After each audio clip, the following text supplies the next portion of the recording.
They signed my death certificate while I was deployed, thinking the path to our grandmother's fortune was finally clear. But they didn't know I was watching from the shadows, ready to turn their greed into a living nightmare, using skills they never knew I had.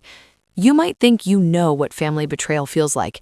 Maybe your brother borrowed money and never paid it back, or your sister spread a nasty rumor about you at Thanksgiving. That is child's play. What the Evans family did to me wasn't just betrayal, it was an act of war. And if there is one thing the United States government spent millions of dollars training me to do, it is how to win a war. My name is Everly Evans. To the public, and specifically to my cousins Marcus, Jessica, and David, I was the black sheep, the quiet girl who ran away to join the military because she couldn't handle the high society pressure of our dynasty. They viewed my service as a cute little rebellion, assuming I was peeling potatoes or filing paperwork in some safe zone. They had no idea I was an operator within a deep cover unit specializing in asymmetric warfare, psychological operations, and high-value target extraction. 6 months ago, a mission in the Maghreb went sideways. We were ghosted. Communications down, extraction point compromised. For 3 weeks, my team and I were effectively off the grid, fighting for our lives in hostile territory. During that blackout window, the military listed us as MIA, missing in action. That is standard procedure. What isn't standard is having your next of kin rush to a judge with a falsified affidavit claiming to have proof of your demise just to expedite a probate hearing. But that is exactly what Marcus did. I survived. I made it back to a black site in Germany, battered, bruised, but alive. While I was in debriefing, recovering from shrapnel wounds, I finally got access to a secure terminal to check on home. I wanted to call my grandmother, Alara. She was the only one who mattered. She was the matriarch, a woman of steel and grace who raised me when my parents died. She was sitting on the Evans estate, a property worth upwards of $40 million, not including the liquid assets. When I logged into the public records database to see how she was doing, my blood ran cold. There it was, my obituary, a closed casket funeral service held 2 weeks prior, and right next to it, a legal filing petitioning the court to transfer the deceased Everly Evans' share of the inheritance to the remaining beneficiaries, Marcus, Jessica, and David. But that wasn't the worst part. The worst part was a second filing dated just 3 days ago. It was a petition for guardianship over Alara Evans, citing advanced dementia and inability to manage affairs, with an attached plan to move her into a facility called the Serenity Home. I looked up Serenity Home. It was a dumping ground, a state-funded nightmare where old people went to rot while their families liquidated their assets. My grandmother didn't have dementia. She was sharp as a tack, though physically frail. They were gaslighting her. They were trying to bury me and lock her away so they could strip the manor for parts. I didn't call the police. I didn't call a lawyer. I didn't even call my commanding officer to correct the clerical error of my death. Not yet. I had accrued 60 days of leave, and I had a very specific set of skills that required field practice. I booked a flight under an alias. I shipped a crate of gear to a storage locker 3 towns over. I was going home. But Everly Evans was dead, so I became something else. I became the ghost they were so desperate to create. I arrived at the perimeter of the Evans Manor at 0200 hours on a Tuesday. The estate is massive, a sprawling Victorian Gothic revival structure surrounded by 50 acres of dense woodland. It was the perfect kill box. I moved through the tree line, my thermal optics scanning the residence. The security system was laughable. It was expensive, sure, installed by some high-end contractor, but it was predictable.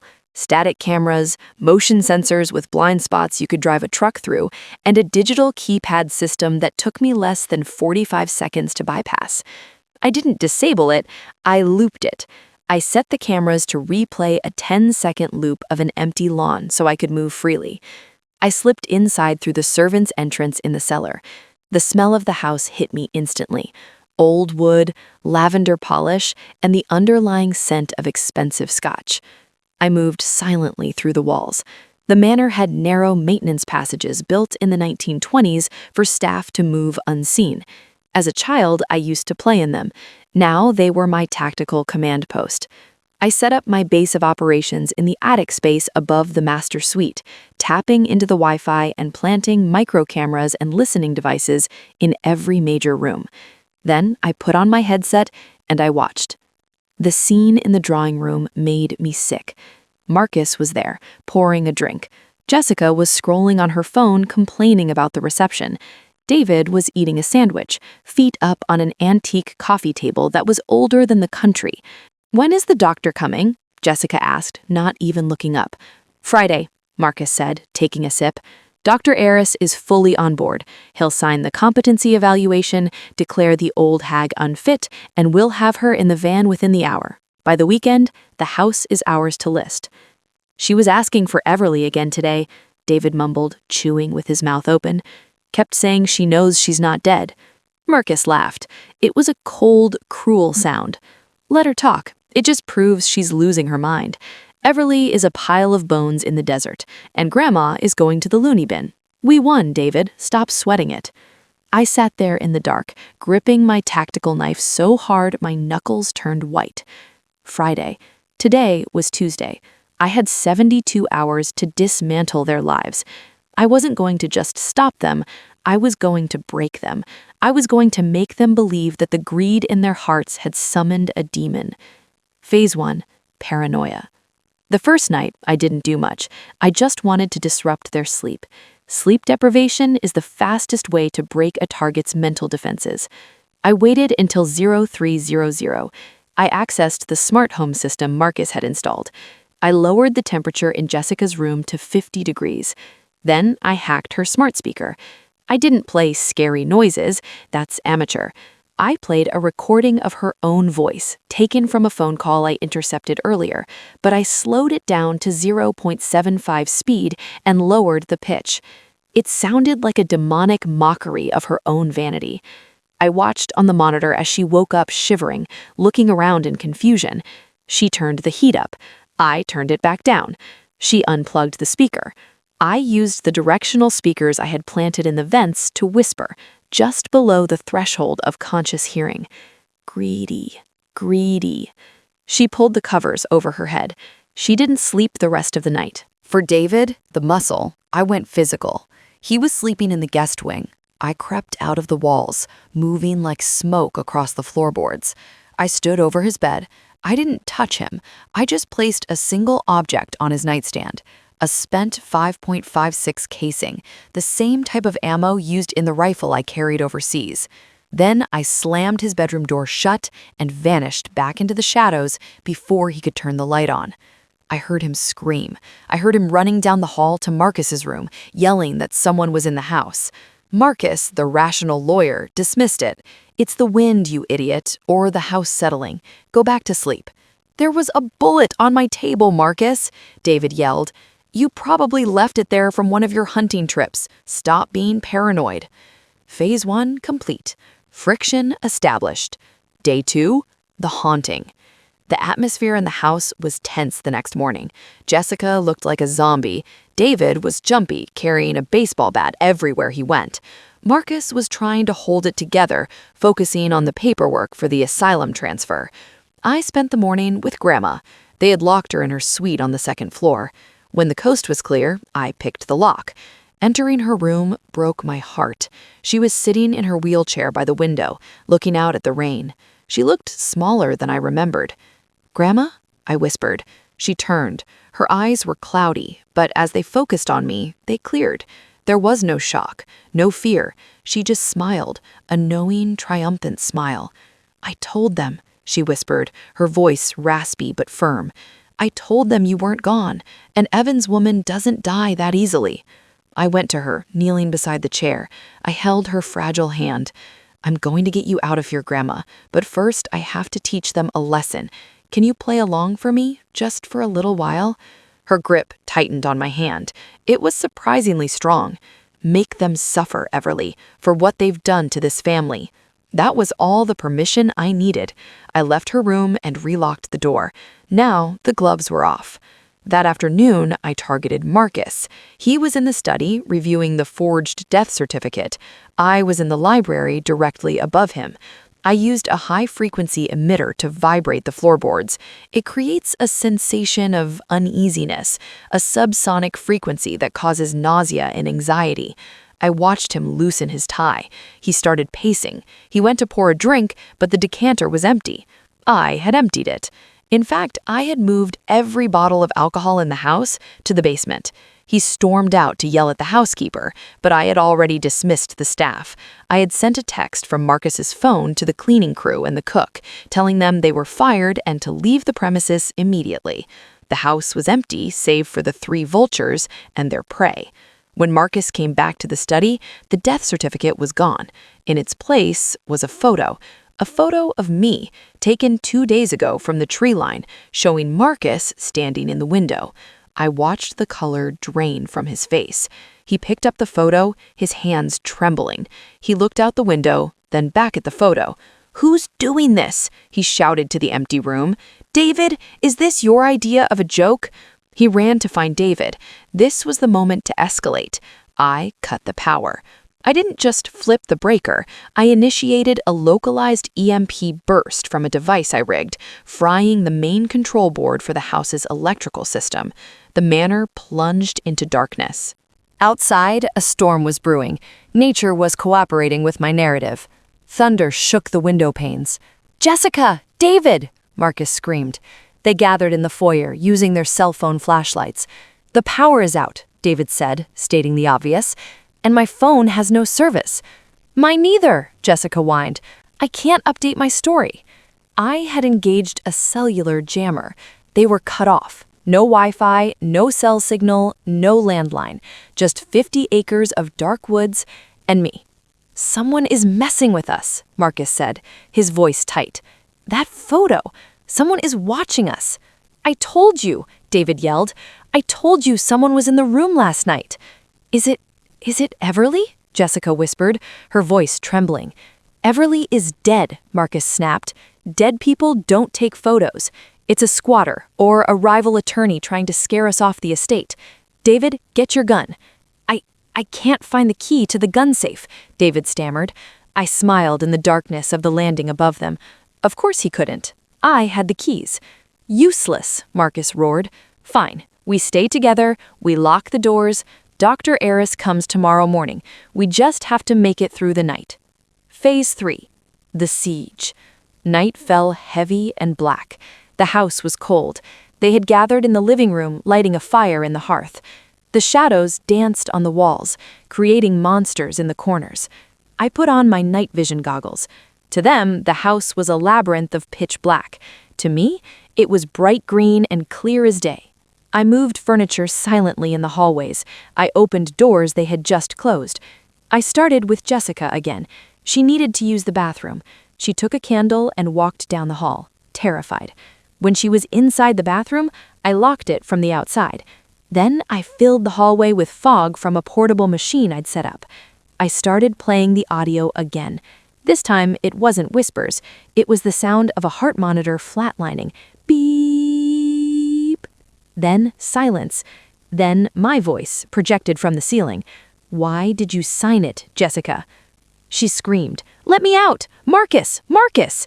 I unlocked the door just as Marcus and David came running. She fell into their arms, sobbing hysterically. "She's here! She's here! I heard her!" "There's nobody there," Marcus yelled, shining his light down the foggy hall. "Look," I whispered from the vents. I rolled a round object down the hallway floor.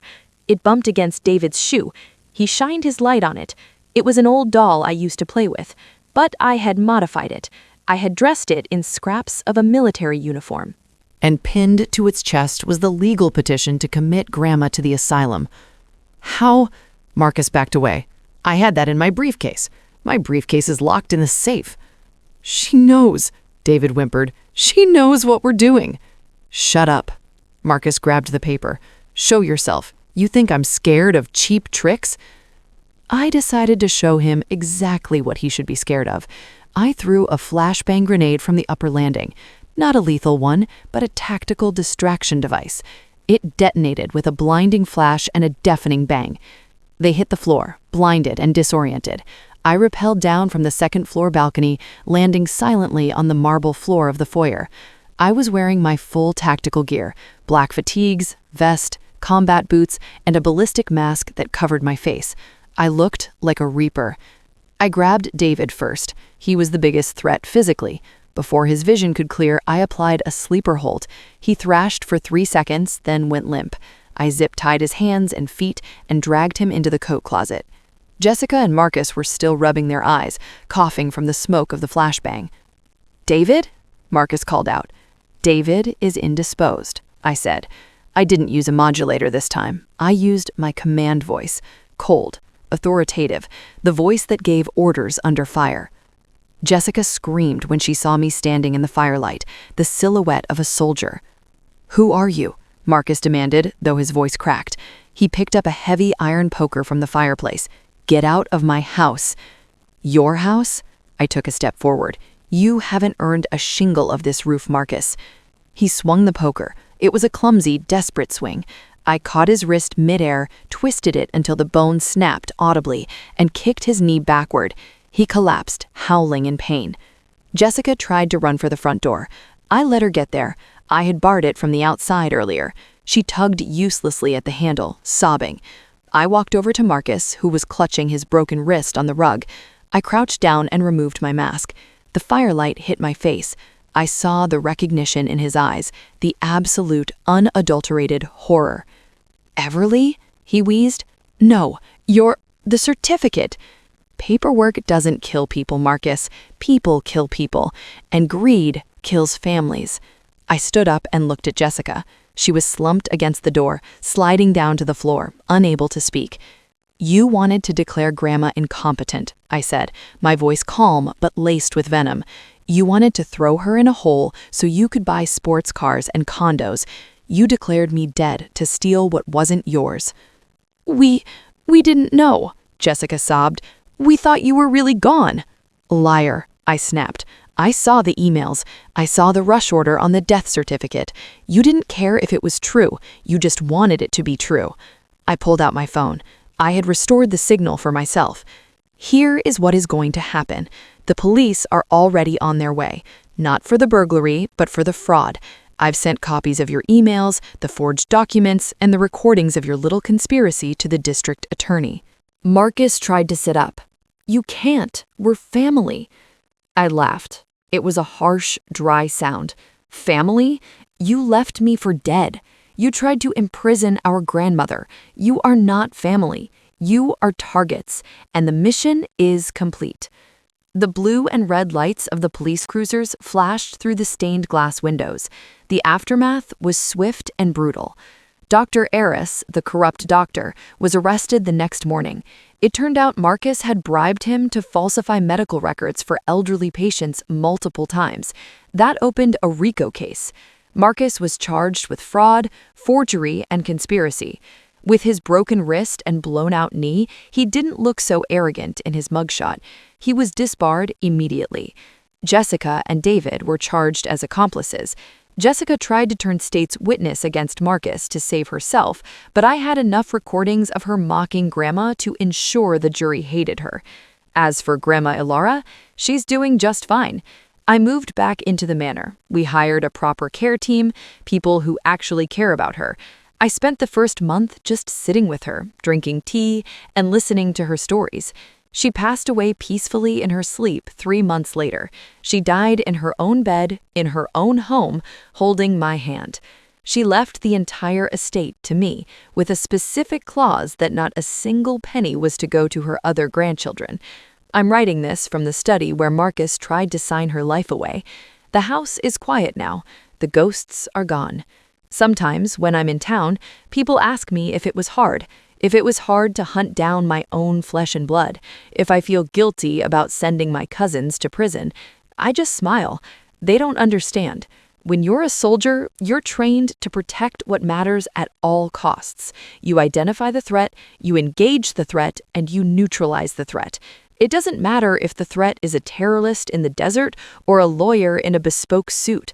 They wanted a ghost. I just gave them exactly what they asked for. And let this be a lesson to anyone thinking about crossing their family for a quick buck. Make sure the body is actually cold before you try to sell the coffin, because you never know who might be watching from the shadows, waiting to turn your life into a living nightmare.